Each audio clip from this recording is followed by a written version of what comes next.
શું કરસ તું આ? કીડીયુંને લોટ નાખવું ભાઈ, કીડીયુંને લોટ નાખવાથી કુઈન થાય. કીડીયુંને લોટ ચપટી ચપટી નાખવાનો હોય, આવી રીતે મુઠ્ઠો ભરી ન નખાય. અહીંયા કૂતરા રખડે છે, જો કૂતરું એકાદું હબડકું ભરી ગયું ને તો કીડીયુંની પેઢી સાફ થઈ જાય.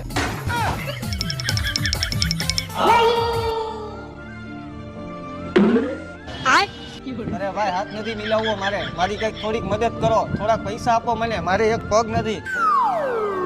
હા એલા તારી વાત તો સાચી છે. અરે ખોટું થોડું બોલું હું. કાંઈ વાંધો ના ભાઈ, હું હેને હાડકાનો ડોક્ટર હોઉં, તારું પગનું માપ લઈ લે, હું તને હેને નવો પગ નખાવી દઈશ પ્લાસ્ટિકનો. અરે ના ના ભાઈ મારે પગ નથી નખાવો, તમે મને ખાલી બસ પૈસા આપો ને. અરે ભાઈ એમ થોડું હાલે, મને માપ લેવા દે. અરે ના ના ભાઈ રેવા દ્યો ને, મને ભીખ કોણ આપશે પછી? એલા ભાઈ તારે હવે ભીખ માંગવાની જરૂર નથી, હું તને નવો પગ નાખી દઈશ. અરે રેવા દ્યો ને ભાઈ.